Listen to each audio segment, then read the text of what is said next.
নগাঁও জিলাৰ হাতীপাৰাস্থিত AH ইটাভাটাত নিয়োজিত হৈ আছে শিশু শ্ৰমিক। AH ইটাভাটাটোত নাই চৰকাৰী নীতি অনুযায়ী থাকিবলগীয়া বিদ্যালয় অথবা সা সুবিধা, নাই প্ৰয়োজনীয় চিকিৎসা ব্যৱস্থা।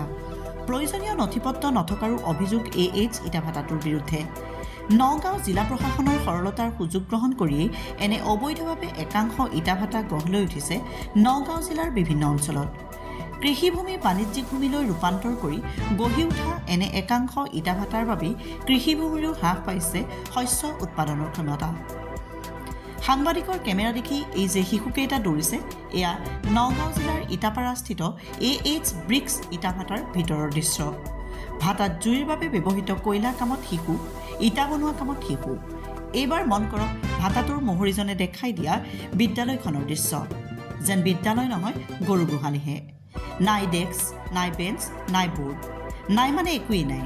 জানিব পৰা মতে জনৈক আইনুল আৰু আমিৰ হামজা নামৰ ব্যক্তি দুগৰাকীৰ মালিকানাধীন এই AH ইটাভাটাত স্বত্বাধিকাৰীৰ প্ৰত্যক্ষ হস্তক্ষেপত চলিছে ইটা বনোৱাৰ কাম। কিন্তু প্ৰশ্ন হয়, AH ইটাভাটাত নিয়োজিত শিশু শ্ৰমিকসকলক উদ্ধাৰ কৰিবলৈ নগাঁও জিলা প্ৰশাসন কিংবা শিশু উদ্ধাৰকাৰী সংগঠনে কিবা ব্যৱস্থা গ্ৰহণ কৰিবনে? নগাঁও জিলাৰ আয়ুক্তগৰাকীয়ে এই ক্ষেত্ৰত ব্যৱস্থা লোৱাৰ সময় আহি পৰিছে। অন্যথা নগাঁও প্ৰশাসনৰ একাংশ বৰমূৰীয়াৰ সৈতে মিলি একাংশ ইটাভাটাৰ স্বত্বাধিকাৰীয়ে নীতি নিয়ম উলংঘা কৰি চলাই নিব এই বেহা। নগাঁৱৰ পৰা বিভূতি বৰাৰ প্ৰতিবেদন, বটদ্ৰৱা ৰায়। তোমাৰ মহৰী আপোনাৰ নামটো? মোৰ নাম হজৰত আলী। বহুত সৰু ছোৱালী ইটাভাটাৰ নামটো কি? AH এই জেগাখন আমিৰ হামজা। এই জেগাখনৰ নামটো কি? হাতীপাৰা। এই গোটেই বহুত ল'ৰা ছোৱালীয়ে কাম কৰি আছে। আপোনালোকৰ বৰ্ডখন লগাই থোৱা আছে যে 14 বছৰ তলৰ যি ল'ৰা ছোৱালীক কামত লগোৱা নিষেধ, কিন্তু দেখা গৈছে যে 14 বছৰ তলৰ বহুত ল'ৰা ছোৱালীয়ে কামত লাগে, ইটা কঢ়িয়াইছে, ইটা বনাইছে। কি ক'ব আপুনি?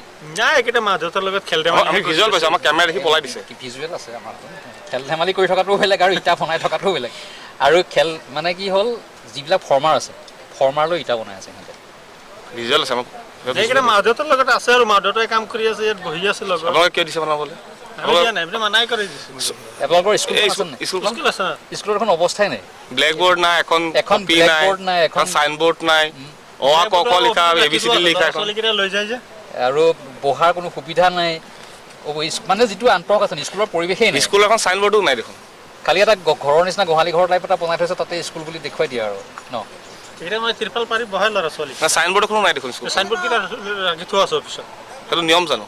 নিয়ম মানে লৈ যায় যে ল'ৰা ছোৱালীকেইটা পাতা। আপোনালোকে চাব লাগে।